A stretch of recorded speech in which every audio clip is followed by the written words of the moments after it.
बहुत बहुत धन्यवाद करते हैं कि उन्होंने आज एक मौका हमें उपलब्ध कराया कि आप सब लोगों से अक्सर अनौपचारिक तौर पे तो हम मिलते हैं, चर्चा होती है, कुछ लोग जानते हैं कि पहल है, पहल में कुछ लोग हैं जो छोटा छोटा कुछ काम कर पाते हैं, पर आज ये हमें एक बहुत अच्छा अवसर मिला है कि हम अपने काम को आप लोगों के सामने साझा कर सकें, कुछ आप लोगों की राय जान सकें, कुछ ऐसी चीजें हैं जो आप लोगों को बताकर हम चाहेंगे कि आपकी सुझाव हमें मिले ताकि हम और बेहतर प्रदर्शन कर सकें।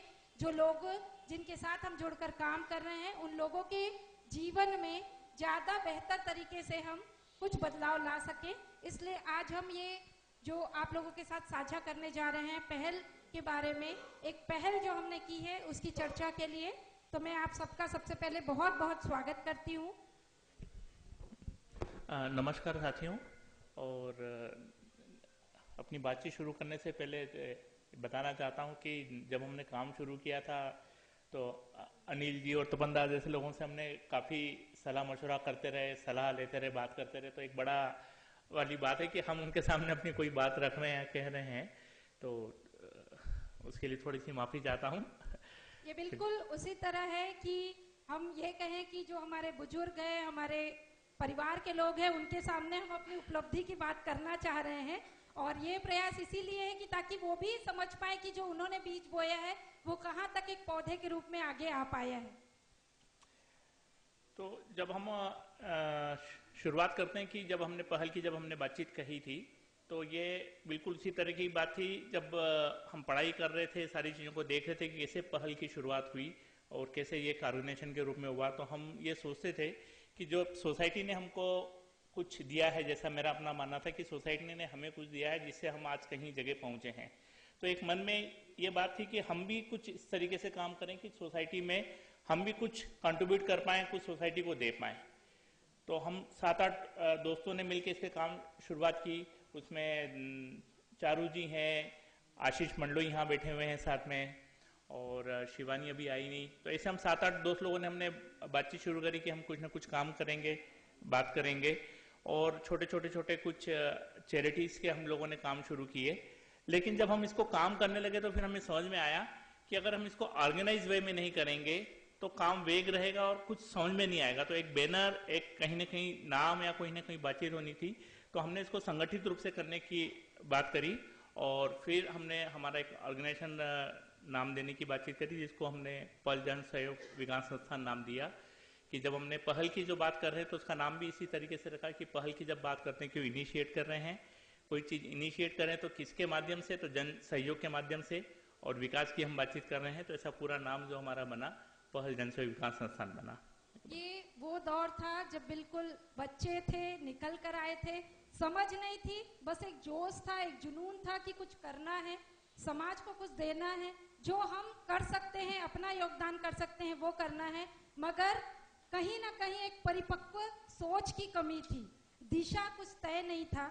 मगर हाँ, ये किसी ने राय दी, किसी का सुझाव था कि अगर लंबा चलना है तो कुछ व्यवस्थित संस्थागत ढांचे के रूप में आना होगा, और इसीलिए संस्था के रूप में इसका रजिस्ट्रेशन हुआ। और आप सब जानते हैं कि संस्था कह देना, आजकल अगर आप सुनेंगे सब लोग कहते हैं, आजकल हम बहुत परेशान हैं, खासतौर पे MSW कॉलेज के बच्चे पास आउट हुए नहीं उसके पहले ही आते हैं, फोन करेंगे, मैडम सर आपसे मिलना है। क्यों मिलना है? हमें संस्था रजिस्टर्ड करना है। क्यों करना है, क्या करना है, इसका नहीं पता है, संस्था रजिस्टर्ड करना है। उद्देश्य एक है कि सबको लगता है बहुत पैसे मिलते हैं संस्था में, और ये सोच के साथ, पर जब ये पहल की शुरुआत हुई तो भी था कि संस्था रजिस्टर्ड करना है, मगर मुश्किल ये था कि जाना किस तरफ है ये तय नहीं था।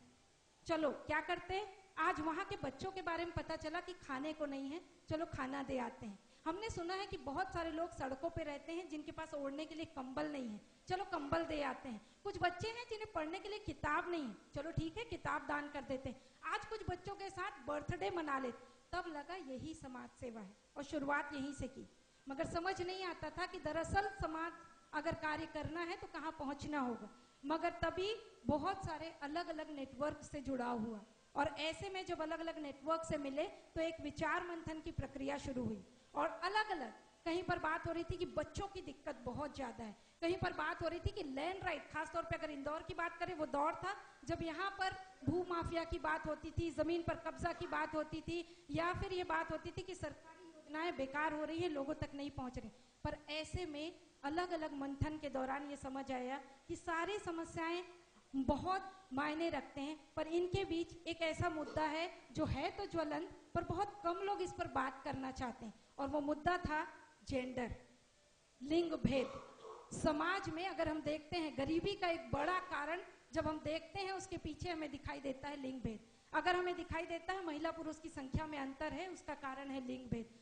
हिंसा के दौर आज आप रोज पेपर उठाते हैं और 10 से 20 खबर आपको जरूर मिलते हैं, और अक्सर जब हम पेपर के पन्ने पलटते हैं हम कहते हैं ओहो आजकल ये यौन हिंसा का ट्रेंड बढ़ गया है, ओहो फिर एक बच्चे के साथ, हे भगवान क्या हुआ है। इस तरह की टिप्पणियों के बाद हमें लगता है अरे कहीं चाय तो नहीं ठंडी हो रही, और हम इस फिक्र में कि चाय ठंडी ना हो जाए पेज पलट देते हैं। इस तरह की समस्याएं जिसका मूलभूत कारण जेंडर था, हमें लगा कि शायद हमें आगे बढ़ने के लिए, काम करने के लिए जिस सपने की जरूरत थी वो ये है, हमें इस पर बात करने की जरूरत है कि समाज में क्यों है लिंग भेद, उसका क्या प्रभाव है और कैसे हम कम कर सकते। इसीलिए हम इस सपने के साथ आगे बढ़े।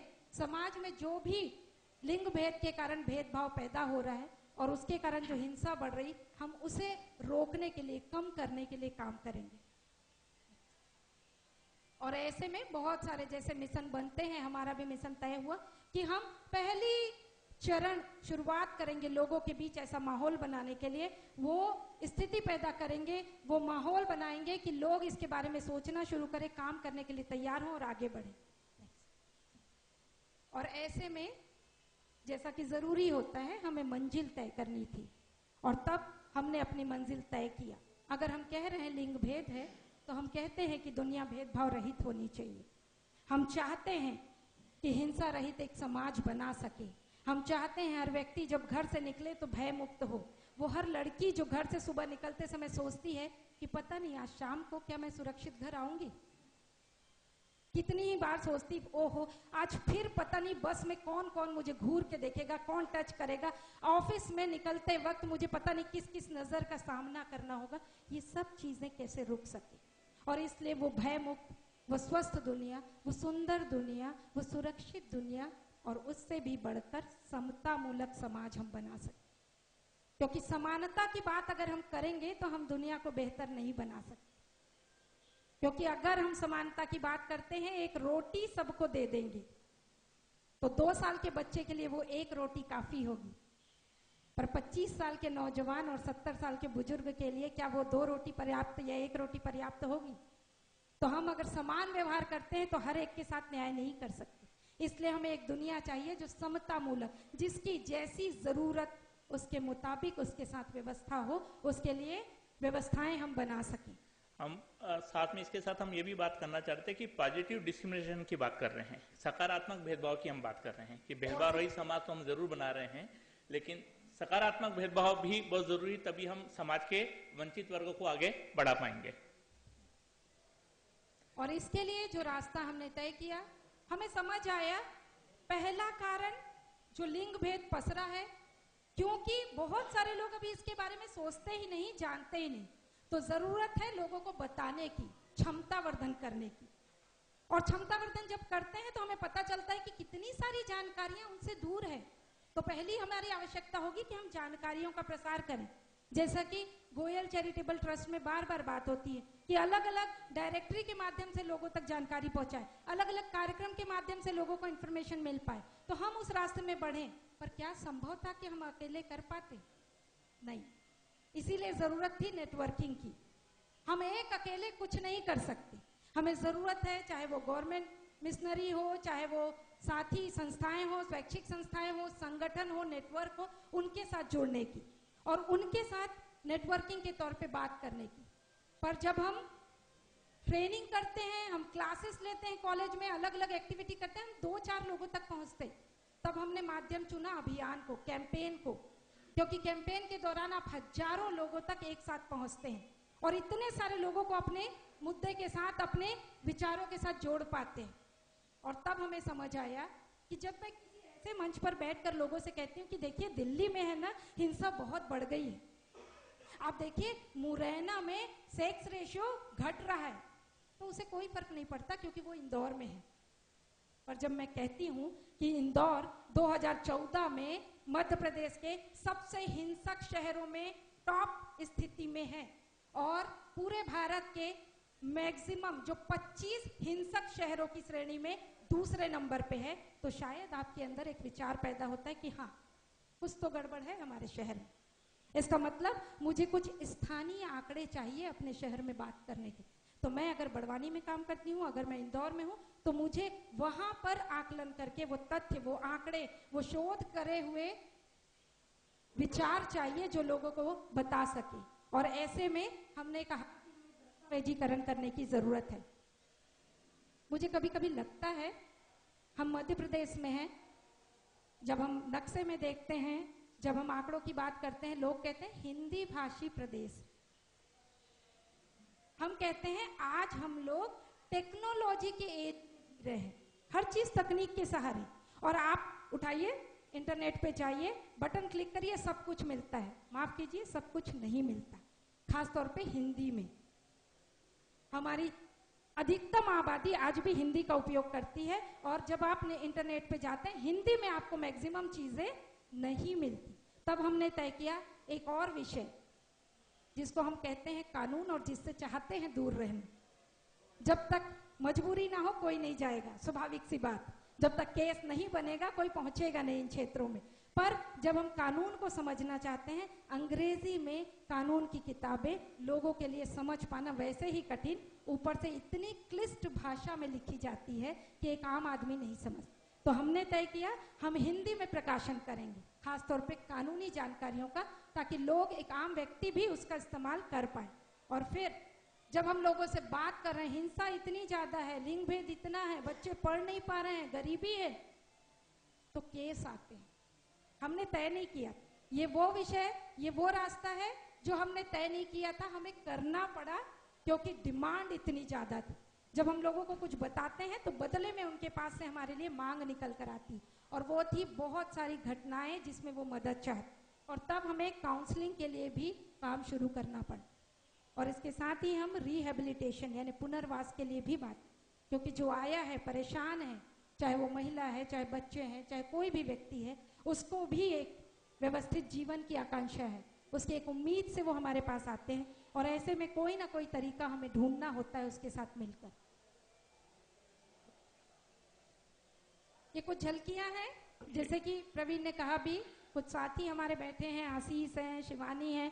शुरुआती दौर में आप सब लोग भी संस्थाओं से जुड़े हैं, जानते हैं, मैं आऊंगी इस पर कि हमें क्या दिक्कतें आती, पर आप सब भी जानते हैं जब आप संस्था शुरू करते हैं जोश बहुत होता है। शायद युवा होते हैं, नौकरी नहीं कर रहे, जिम्मेदारी नहीं, तो टाइम भी बहुत हो जाता है, मगर संसाधन कम होते हैं। तब आपको जो काम करना अपने बलबूते पे करना होता है। और वो आप देखेंगे कि हमने अलग अलग स्कूलों को पकड़ा, हमने बात की कि आप पढ़ा रहे हैं, आप पढ़ाइए, पर हम भी कुछ बात करना चाहते हैं बच्चों से। और बच्चों के साथ हमने लाइफ स्किल एजुकेशन, जीवन कौशल का सत्र शुरू किया। अलग अलग स्कूलों में, English school, Hindi school, private school, सरकारी स्कूल, हर तरह के स्कूल में हमने बात की। और हमारे साथ ही जो अलग अलग स्कूलों में, आंगनबाड़ियों में, अलग अलग केंद्रों पे जाकर इस तरह की बात करना शुरू किया। जैसे आप देख सकते हैं चारू जी, एक आंगनबाड़ी है हमारी, जहाँ पर लड़कियों के साथ खास तौर पे एक विषय जिसको हम बोलते हैं कि टैबू है, जिस पे बात नहीं करते हैं, माहवारी, पीरियड, मेंस्ट्रुएशन, उस पर बात करती, उस पर लड़कियों के जानकारियों में इजाफा करती, और ये सारी मदद करती ताकि वो बेहतर जीवन की ओर बढ़ सके। जानकारी किसी भी माध्यम से दी जाए वो बहुत महत्वपूर्ण होती है, पर किसको दी जा रही, किस तरीके से दी जा रही, वो समझना जरूरी हो। हम इस तरह की ट्रेनिंग के अलावा अलग अलग विषयों पे अभी तक ट्रेनिंग करते आए हैं। खासतौर पे जैसे मैंने कहा, हमने मुद्दा चुना जेंडर का, तो हम उस चश्मे से देखते हैं हर चीज को। जब भी हम कोई चीज देखते हैं कि जेंडर और हेल्थ क्या होगा, जेंडर एंड एजुकेशन क्या होगा, जेंडर एंड लॉ कैसे काम करता है, हर एक जगह, तो हम चाहे वो युवाओं का, लड़कों का समूह बनाकर काम करते हैं, वहां पर बात करते हैं। हम लड़कियों के साथ पार्लियामेंट को लेकर बात करते हैं। आज हम लोग गाली तो जरूर देते हैं नेताओं को, हम आज राजनीति पे आक्षेप तो जरूर लगाते हैं, पर जब कोई कहता है आइए, उतरिए और काम करिए, तो शायद हम में से कोई हिम्मत बहुत कम कर पाते हैं। हमारे बीच कुछ साथी हैं जिन्होंने हिम्मत की भी, मगर सवाल यह है कितना हम समझते हैं इस प्रक्रिया को। क्या हम सच में, मुझे याद है 9वीं और 10वीं की कक्षा में पढ़ाया जाता है हमारे पार्लियामेंट के बारे में, हमारे प्रोसेस के बारे में, पर उसके बाद हम नहीं जानते, केवल वोट देने के दिन हमें याद आता है, उसके बाद 5 साल सिर्फ गाली देते हैं, उसके अलावा कुछ नहीं हो। पर हम इसको लेकर हम अवेयरनेस से अलावा स्ट्रेंथनिंग का काम करते हैं। हम चाहते हैं हमारी युवा पीढ़ी समझ सके कि एक्चुअली पार्लियामेंट कैसे काम करती, हमारा क्या रोल हो सकता है, कैसे कानून बनता है। हम इसी के साथ पुलिस के साथ काम करते हैं। जैसे कि हमें याद है आईजी साहब ने एक बार हमसे कहा कि आप ये जो पुलिस वाले 15 साल 20 साल से नौकरी में हैं, इनके साथ कुछ मत करिए। हमने कहा क्यों? ये गॉन केस है, क्योंकि ये सांचे में ढल चुके हैं। अब इनको कितना भी समझाइए कुछ नहीं करें। उससे बेहतर है जो आ रही है पीढ़ी उसके साथ लगी। इसीलिए उनके साथ बातचीत के बाद शुरुआत हुई। आज की तारीख में जो भी मध्य प्रदेश में जो भी नया बैच आता है, हम उनके साथ जरूर ट्रेनिंग करते हैं। हर बैच के साथ चारों ट्रेनिंग सेंटर के लिए जेंडर पे, वायलेंस को उस नजर से देखना कि जेंडर का पर्सपेक्टिव, जेंडर का नजरिया क्या है, और उसके बाद आपको फील्ड में उतरना। खास करके जब हम पुलिस की जब बात करते हैं तो उसमें ट्रेनिंग में हम ये देखने की बात करते हैं, क्योंकि उनको लॉ इन्फोर्समेंट भी उनको लागू करने की जरूरत होती है, तो वो साथ में ये भी चीजों को देखें कि उन मानव अधिकारों का हनन न हो। तो कैसे आप कानून को भी इस्टेब्लिश करने की बातचीत करेंगे, और एक व्यक्ति का भी अपना अधिकार है तो वो उसका वायलेशन न हो, वो चीजों को ध्यान रखेंगे।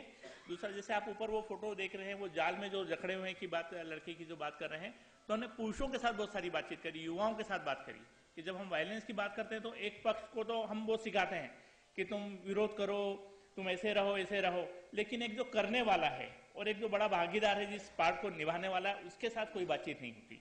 पुराने हमने जितने भी कार्यक्रम देखे उसमें महिलाओं के साथ तो बहुत सारी चीजें होती, उनको एसएचजी बना दिया, उनको सशक्त कर दिया, सब कर दिया, लेकिन एक जो पार्ट है तो महिला को बोल तो दिया कि घर से बाहर निकलो, पढ़ो लिखो, लेकिन जो बाहर निकलने देने वाला है उसके साथ कोई बातचीत नहीं हो रही, तो वो फिर बड़ा मुश्किल होता है। और वो ये होता है कि फिर उनके साथ घर में टसल होती है और लोग कहते हैं ये घर तोड़ने वाले लोग आ गए हैं, ये एनजीओ वालों को तो कोई काम नहीं है, अभी आएंगे और घर बिगाड़ के चले जाएंगे, हमारी व्यवस्था ज्यादा अच्छे चल रही। तो हम पुरुषों के साथ पूरी बात करते हैं इस विषय पे कि कैसे हमारा अपना जेंडर रोल हो सकता है, कैसे हम चीजों को देख सकते हैं, और हमारा अपना क्या रोल हो सकता है कि हमको ये टेंशन नहीं रहे कि जो हमें डर है हम अपने घर की हमारी माँ बहनों को या हमारी साथी को हम बाहर नहीं जाने देते हैं, तो वो हम समाज ही ऐसा बना दे कि हमें कोई ये टेंशन ही नहीं कि मेरी बहन या मेरी बीवी या मेरी बेटी स्कूल जा रही तो कोई इसके साथ दिक्कत होगी। मैं यहाँ पर थोड़ा सा दूसरी तरफ ले जाना चाहूंगी। प्रवीण ने बताया कि पहल के तौर पे, संस्था के तौर पे कैसे वो आए, कैसे जुड़े और कैसे काम खड़ा हुआ। पर मैं इंदौर की नहीं हूँ, मूलतः मैं छत्तीसगढ़ की हूँ। जब मैंने काम शुरू किया, मैं एक इलेक्ट्रिकल इंजीनियर हूँ। एक फैक्ट्री में जब काम करती थी, मेरे बॉस कहते थे, बहुत जो मेरे सुपर सीनियर्स थे, वो कहते थे मैडम आप तो बस टिफिन ले आया करो, आप बोलती बहुत अच्छा हो, आप बैठ के बात करो, काम सब हो जाए। 2 दिन, 4 दिन, 7 दिन, 10 दिन, 1 महीने मैंने देखा। फिर मैंने बॉस से शिकायत की तो बॉस का कहना था मैडम प्रॉब्लम क्या है, बड़े अच्छे लोग हैं आपके साथी, आपको कुछ कर तो नहीं रहे, कोई परेशान तो नहीं कर रहे, वो सिर्फ इतना ही तो कह रहे हैं कि बैठ के बोलो और खाओ, बाकी सब हम कर लेंगे।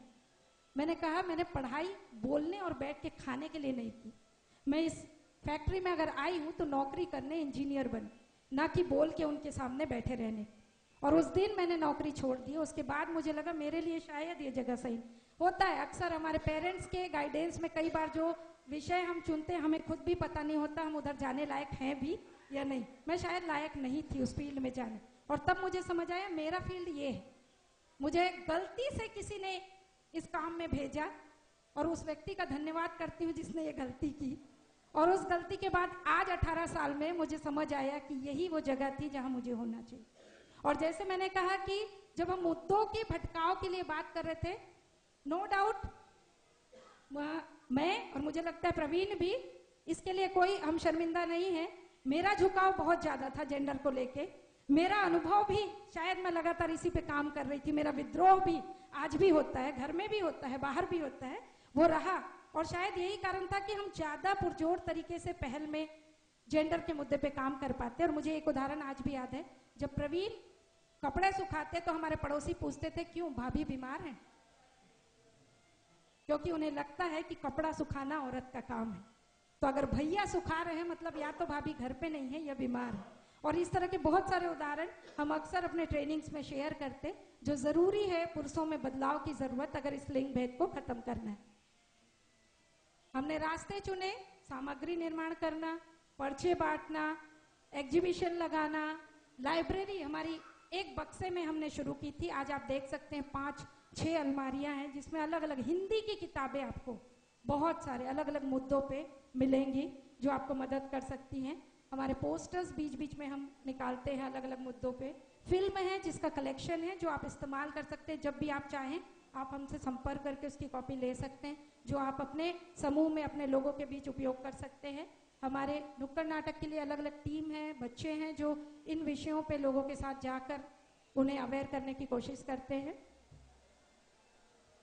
इसमें हम लोग जब अलग अलग चीज़ों को लेके बात करते हैं तो हम प्रश्नों में हमेशा थोड़ा सा काउंटर अटैक करने की बात करते हैं, क्योंकि जब तक हम सवाल नहीं खड़े करेंगे तो वो फिर तर्क और कुतर्क में चीज़ें बदल जाती हैं। तो जैसे कि ये बीच में आप देख होंगे आखिर क्या पहने हम, क्योंकि जब भी हम पुरुषों से बात करते हैं इस विषय पे कि भाई महिलाओं के साथ छेड़छाड़ की घटना हो रही, बच्चियों के साथ ये सब सारी, बोले क्या करें सर, बोले वो तो आजकल ड्रेस ही ऐसी पहनती हैं, हमको समझ में नहीं आता कि क्या करें। तो हमने इंदौर की 600 महिलाओं के साथ पूरी स्टडी करी और छोटी छोटी चीज़ों के जो मिथ से उनके ऊपर बातचीत करी कि जब आपके साथ घटना हुई तब दिन था कि रात था, जिसने करी वो उसकी उम्र क्या थी, आपकी उम्र क्या थी, आपने क्या पहन रखा था, आपका पहचानने वाला था नहीं पहचाना। तो वो सारे मिथक तोड़ने की बातचीत करी कि 90% लोगों ने कहा कि नहीं, जो हमारे साथ इस तरह की जब घटनाएं हुई तो वो हमारे जानने पहचानने वाला था।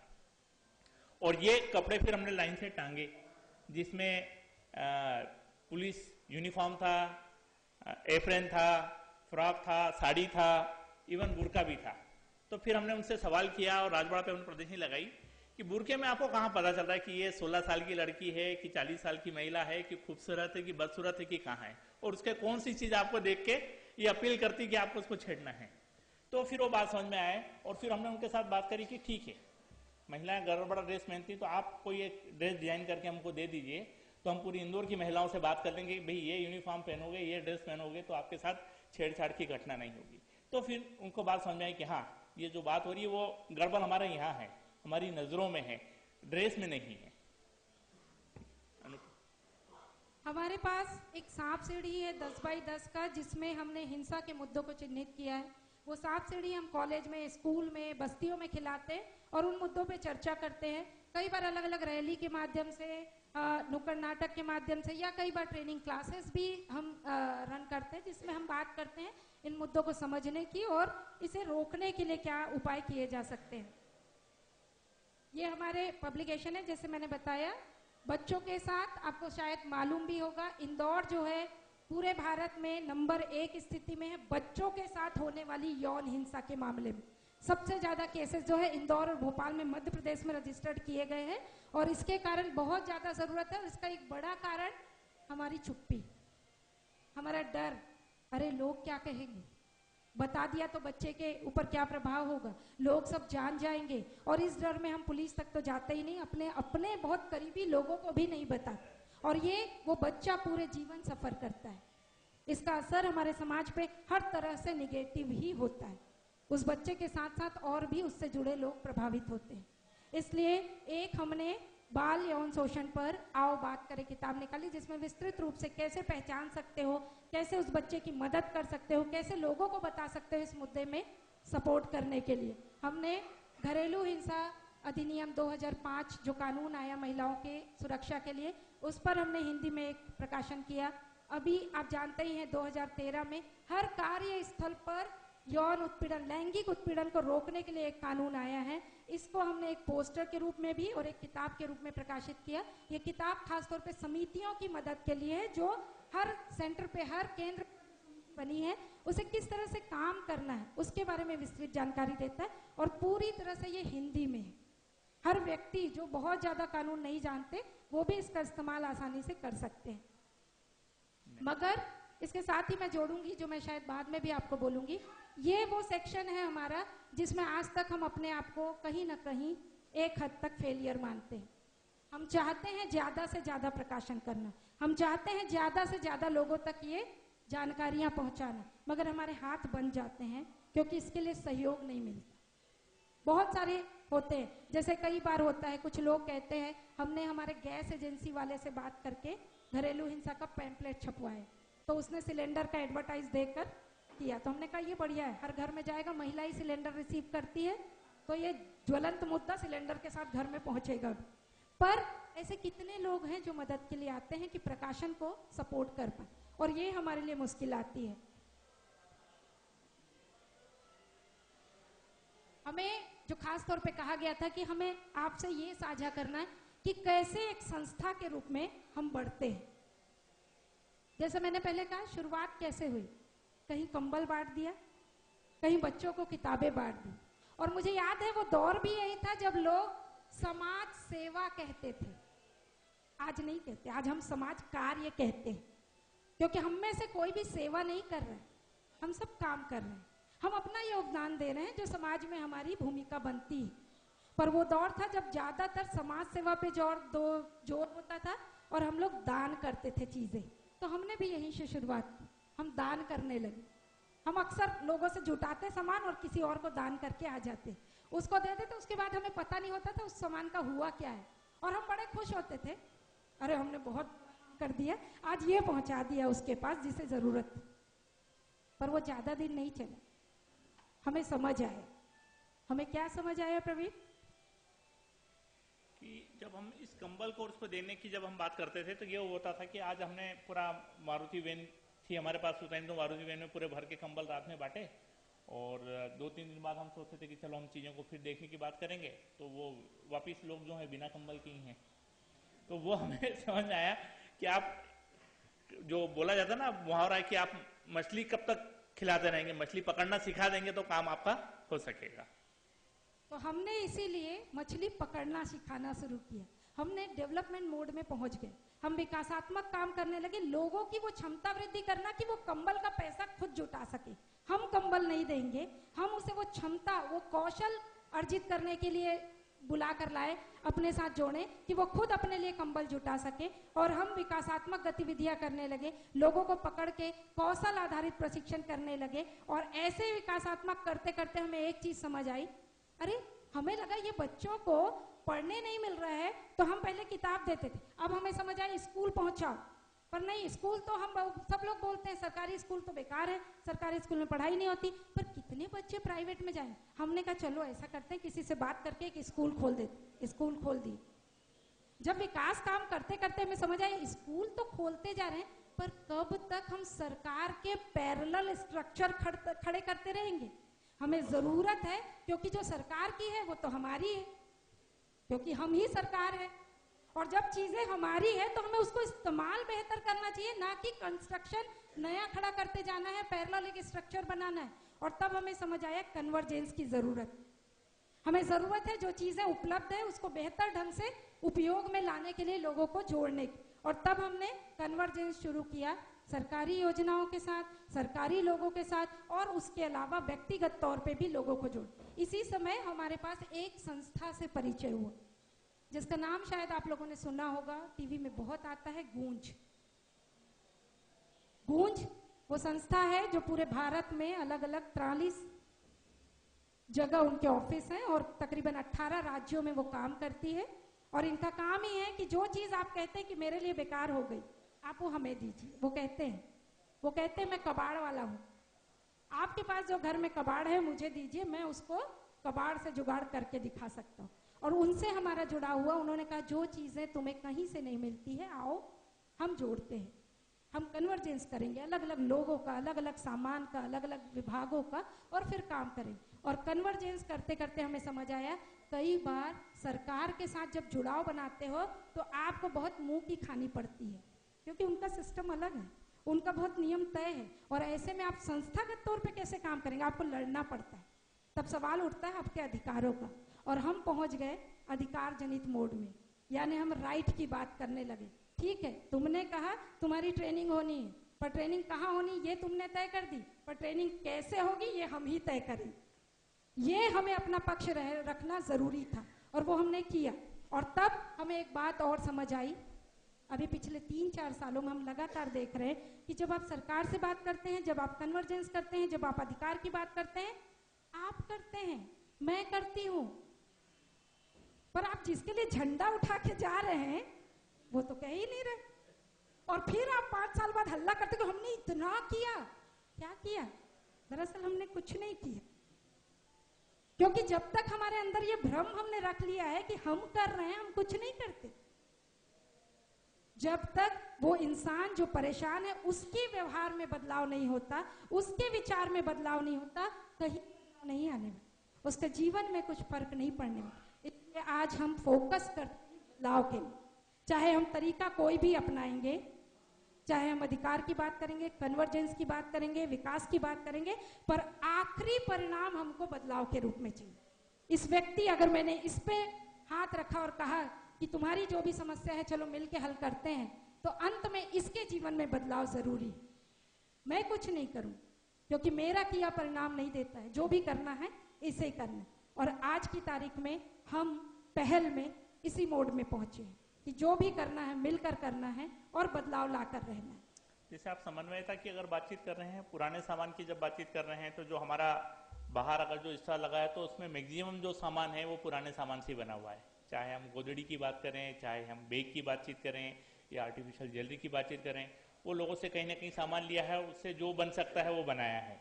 क्योंकि हमारे पास इतने संसाधन है कि हम नया कपड़ा खरीदें, हम बहुत सारी चीज़ें करें, बातचीत करें, लेकिन उससे भी हमारे महिलाएं और जो हमारे युवा साथी हैं काफ़ी चीज़ें इकट्ठी कर पा रहे हैं।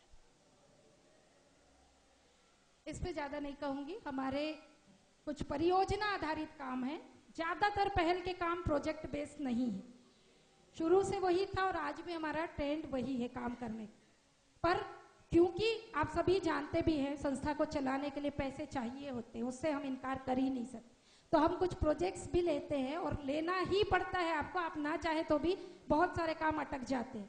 तो परियोजना आधारित अगर आप देखेंगे तो इंदौर में हमारा एक खजराना में हॉस्पिटल है जो एम्प्लॉयज एड एसोसिएशन स्वीडन में जो ग्रुप है उनकी मदद से संचालित होता है, और एक डीएलएफ की तरफ से एक मोबाइल हॉस्पिटल के लिए सपोर्ट मिला है, जो आप जानते हैं जो बेस प्राइस है उसके पीछे के 3 गांव में वो मोबाइल हॉस्पिटल संचालित होता है।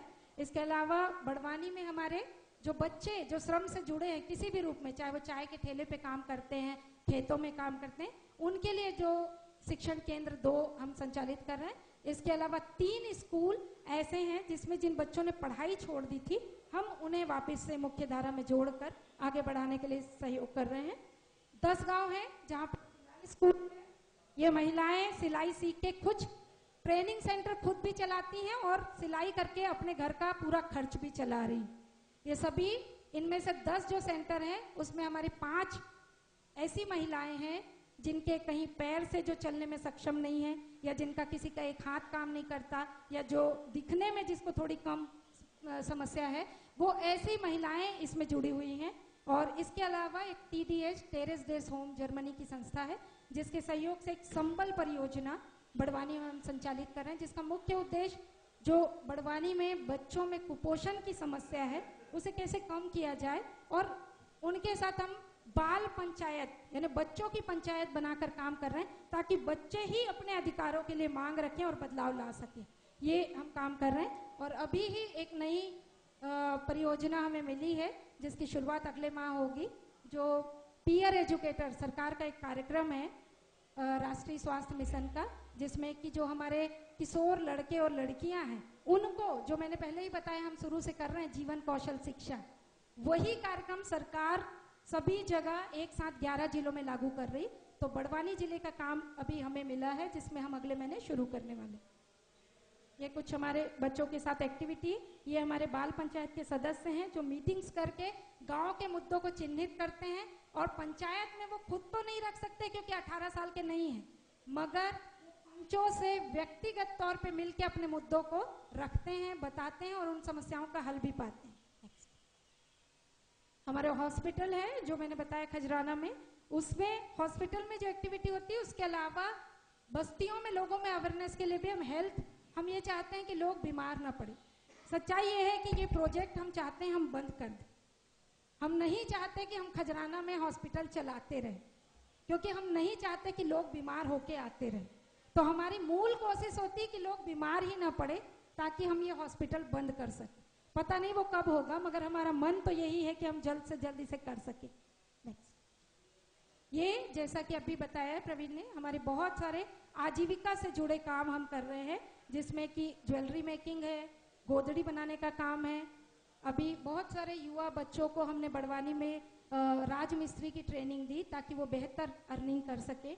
हम बैग्स बना रहे हैं, महिलाएं क्विलिंग की ज्वेलरीज बना रहे हैं। अभी एक दलिया मेकिंग की ट्रेनिंग हमने की है, जो कुपोषण से लड़ने के लिए बहुत, शायद आप में से बहुत सारे लोग जानते हैं, जिसको आप मालवी गेहूं कहते हैं।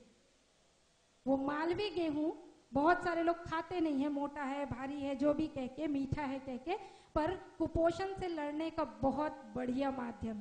और अभी हम उसी पर दलिया की ट्रेनिंग करके लोगों तक पहुंचाने की कोशिश करने वाले हैं। शुरुआत हमने कर दी है ताकि लोग एक तो अपने स्थानीय प्रोडक्ट को भी मान देना शुरू करें, और दूसरा कुपोषण से लड़ने में आसानी उन्हें हो सके। नेक्स्ट, हम शुरू से जो सोचते हैं, मैं बार बार कहती हूँ, हम कुछ नहीं कर रहे हैं, पर मैं कह रही हूँ कि मैं भी उठूँ, तुम भी उठो, हम सब उठें तो कोई खिड़की इसी दीवार से खुल जाएगी।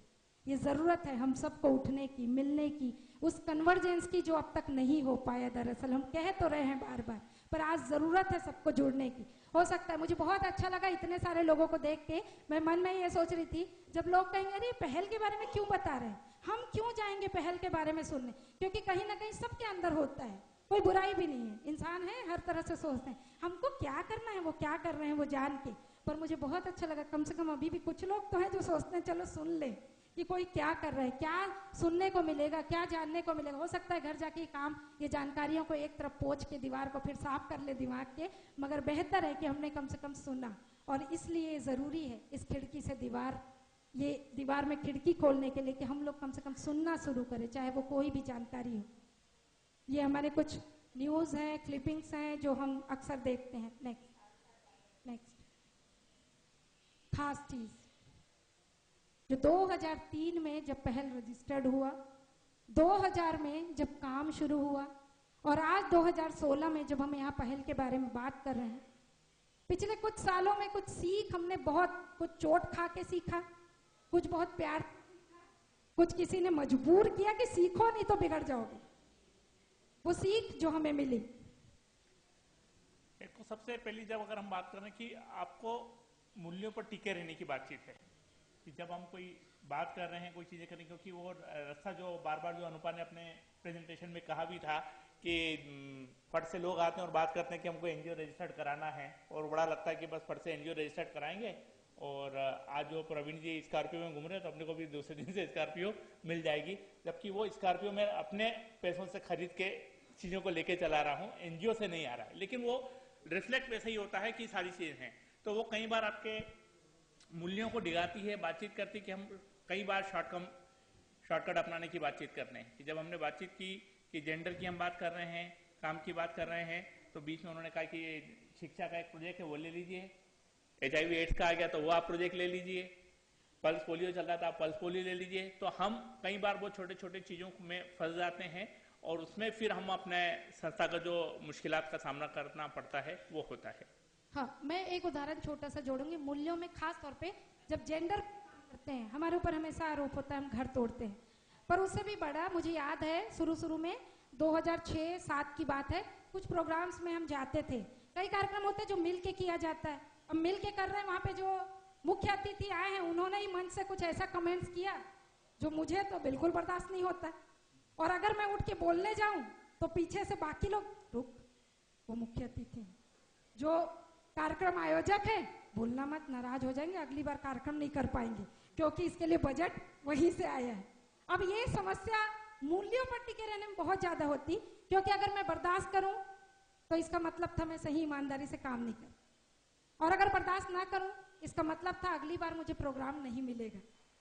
तो आपको तय करना था कि आप मूल्यों पे टिके रहेंगे या प्रोग्राम लेंगे, और इसी कारण हुआ कि इंदौर में मुझे याद है आज भी, शुरुआती दौर में 5, 6, 7, 8 तक हमने बहुत सारे लोगों के साथ बहुत सारे प्रोग्राम किए, और 2009 से स्थिति ये हुई कि हमने तय किया कि सामने वाला अगर सहमत नहीं है इस विचारधारा से तो हम उसके साथ उस मंच पे खड़े नहीं हो। जैसे मैं एक छोटा सा उदाहरण यहाँ का भी दूंगी, माफ कीजिएगा, मैंने गोयल सर से कहा भी कि इस निमंत्रण पत्र पे लिखा कि प्रवीण गोखले और अनुपा गोखले, होता है, बहुत नेचुरल है, क्योंकि जो लोग जानते हैं ये पति पत्नी है तो एकदम होता है ना कि आपने बीज डाला है तो ऊपर आएगा ही पौधा, तो मान के ही चला जाता है कि पति है तो पत्नी जो है पति का सरनेम ही यूज करती होगी, पूछने की जरूरत नहीं होती, लिखा जाता है।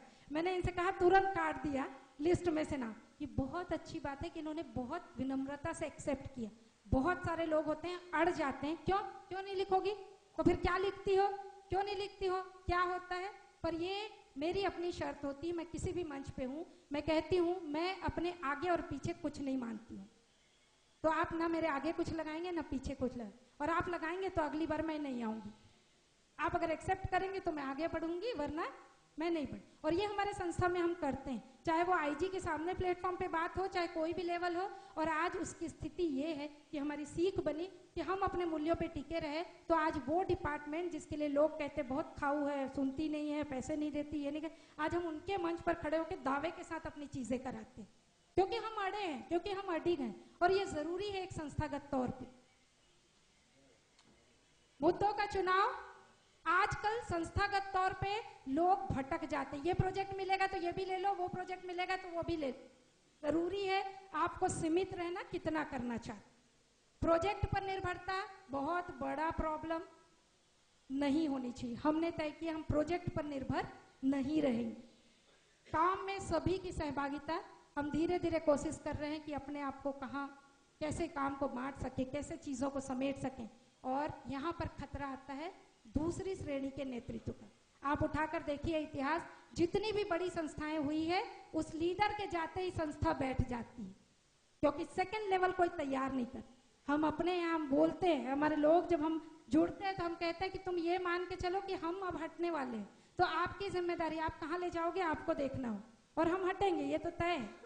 इसलिए सेकंड लेवल का लीडरशिप तैयार करना बहुत जरूरी, जो हमने सीखा। क्योंकि इसमें सीख में सबसे बड़ी बात होती है कि बहुत बड़े बड़े ऑर्गेनाइजेशन को, जब कहें कि 2-3 बड़े ऑर्गेनाइजेशन में मैंने शुरुआत में काम भी किया, और अभी उस यहाँ मंच से उनका नाम नहीं लेना चाहूँगा, लेकिन जब आज की तारीख में वो थोड़े अस्वस्थ हुए, थोड़ा सा उनका स्वास्थ्य ने साथ नहीं दिया, एज ने उनको प्रॉब्लम देना शुरू किया, तो सेकेंड लाइन तैयार नहीं होने की वजह से वो पूरे धराशायी हुए। कि आप उनको एक छोटा सा प्रोजेक्ट देने के लिए भी लोग मना कर देंगे, नहीं साहब इस संस्था को नहीं देंगे। तो बड़ा खराब लगता है कि जिस संस्था से मैं चीजें सीखा हूँ और मैं बहुत अच्छी बातचीत जाना हूँ, सब कर रहा हूँ, आज वो उनको प्रोजेक्ट देने की बात इसलिए नहीं हो पा रही क्योंकि सेकेंड लाइन है ही नहीं। दूसरे लोगों को पता ही नहीं कि संस्था का मूल्य क्या है, संस्था कैसे काम करती, क्या चीजें हैं, उनके कौन सी चीजें होना चाहिए और कैसे हम उस काम को टेक ओवर कर लेंगे, वो है ही नहीं। तो वो चीजें हमने जरूर इसमें सीख में सीखी कि पहल में कम से कम ऐसा नहीं होगा कि हम रहें या न रहें, लेकिन पहल हमेशा निरंतर गति चलती रहेगी। इसीलिए हम उस मुद्दे पे पूरा काम कर रहे हैं कि हमारी एक सेकंड लाइन तैयार है। वो छोटे मोटे सम्मान के अवसर आए जहां पर हमें हमारे काम को लोगों ने तवज्जो दी, हमें महत्व दिया, हमें महत्व देते हुए अवार्ड दिया गया। पर कुछ चुनौती, जो बात मैं आप लोगों से कहना चाहती हूँ, जो चुनौती अक्सर संस्थागत तौर पे हम सामना करते हैं, प्रोजेक्ट का फैलाव बहुत कर लेते हैं। हमें भी लोगों ने कहा मंडला में मिल रहा है, मंडला में कर लो, शहडोल में ये काम मिल रहा है, उठा लो उठा लो। ये कहाँ पड़ा है जिसको हम जाके उठा लें? नहीं उठा सकते। काम है, काम को करना होगा। हमने तय किया हम कहाँ जा सकते हैं और कहाँ नहीं जा सकते, वो बहुत जरूरी था। दूसरा जो चुनौती बड़ा आता है, सस्टेन करना, क्योंकि आजकल प्रोफेशनल सोशल वर्कर आ गए हैं। सोशल वर्क नहीं होता, प्रोफेशनल सोशल वर्क होता है। और प्रोफेशनल का मतलब पेएबल होता है, तो आपको पैसा भी देना है, और जब पैसा देना है तो पैसा लाना भी पड़ेगा। तो मुश्किल होती है जब प्रोजेक्ट खत्म होता है, उस वर्कर को आपको कैसे सस्टेन करना है। और इसीलिए हमने कोशिश की कि हम ये बात करते हैं कि आप अभी प्रोजेक्ट में है, इतना मिल रहा है, पर जब प्रोजेक्ट खत्म होगा जो मिलेगा उसमें आपको काम करना हो। जब भी प्रोजेक्ट होगा हम कोई कटौती नहीं, हम कभी भी ऐसा नहीं करते कि 20,000 की सैलरी होगी तो हम कहेंगे कि नहीं 10 हमको दो, नहीं। मगर जब नहीं होगा तो आपको एडजस्ट करना होगा, उस टाइम जितना है वो लो। तीसरी जो है अकाउंट, बहुत प्रॉब्लम। सरकार और एनजीओ अगर आप देखेंगे तो दो बिल्कुल अपोजिट चीजें। सरकार के पास कागज खूब सारा मिलता है, काम मिले नहीं मिलता। एनजीओ में काम खूब सारा मिलता है, कागज नहीं मिलता, लिखा नहीं होता है, दस्तावेजीकरण नहीं होता है, हिसाब किताब नहीं होता है। अभी बोला चाय पीना है, दे दिया 10 रुपए निकाल के, हिसाब नहीं है उसका, फिर वो कहाँ बुक होगा? ये बहुत बड़ी दिक्कत है। और ये अकाउंटिंग को मेंटेन करने के लिए हमने पूर्णकालिक अकाउंटेंट रखना जरूरी है। अब पार्ट टाइम से काम करोगे तो हमेशा फंसोगे। काम के लिए धन की व्यवस्था, डोनर कब तक मिलेगा, बाहरी कब तक मिलेगा। अभी तो एक तो हमारे देश में लड़ाई चल रही फॉरेन फंडिंग, उसके लिए कितने सारे रूल्स आ रहे हैं, कितने सारे नियम, कौन आके पकड़ लेगा पता नहीं। ऐसे में सबसे जरूरी है आपके स्थानीय स्रोत को पकड़ना। आप लोकल रिसोर्सेज ढूंढिए और मौजूद है, दस्तावेज रखना। हमारी बहुत लड़ाई होती चारू जी के साथ, 27-28 जमा नहीं किया, 3 महीने लेट हो रहे हो, 2 महीने लेट हो रहे, खूब लड़ते हैं आपस में। मगर आखिर में हम कह देते चारू जी जो भी हो जमा तो आपको ही करना है। अब डांट के ले जाओ, प्यार से ले जाओ, कैसे भी कर, आपको भी हर एक को अपनी संस्था में ऐसे 1-2 लोग रखने पड़ेंगे जो आपको लड़ते रहे, डांटते रहे, और टाइम पे सारे जो खाना पूर्ति है वो किए जाएं। अदरवाइज बहुत सारी दिक्कतों का सामना करना होता। सरकारी सिस्टम, मैंने पहले भी कहा, आपको कुछ चीजें करनी चाहिए, वो कहेंगे, आप अड़े रहिए। 1 बार 2 बार 3 बार मना करेंगे, चौथी बार नहीं करेंगे, ये जरूरी है। नेक्स्ट, ये जो शेयर करना मुझे नहीं लगता उतना जरूरी है, आप सब अगर जानते हैं तो ये एड्रेस है जहां मैं बता दूं बहुत साफ तौर पे, ये हमारा केवल पोस्टल एड्रेस है, यहाँ हम नहीं मिलते। ये वो एड्रेस है जो हमने रजिस्ट्रेशन के टाइम दिया, क्योंकि वो परमानेंट नानी का घर था जहाँ चिट्ठी पहुंची जाएगी, कोई छीनेगा नहीं। हमारे पास कोई ऑफिस नहीं है, हम किराए के ऑफिस में चलते हैं, तो दोनों तीनों जितने ऑफिस हैं किराए के हैं। तो आपको जब भी मिलना हो आप हमको कभी भी कॉल करिए, हम आपको बता सकते हैं, हम आ सकते हैं, हम मिल सकते हैं, आपस में ज़रूर संपर्क कर सकते हैं। और जो भी हमारी उपयोगिता होगी, जो भी हमारी भूमिका होगी, वो निभाने को हम तैयार हो सकते हैं। और आपके मन में बहुत सारे सवाल होंगे, तो लेकिन एक प्रेजेंटेशन और अभी बाकी है, तो वो सवाल जब हैं तो जब हम ओपन सेशन रखेंगे तो संस्थागत अगर आपको कुछ चीज़ें पूछना है, जानना है, बात करना है, हमसे कोई सवाल है तो उसको फिर हम बाद में। Thank you.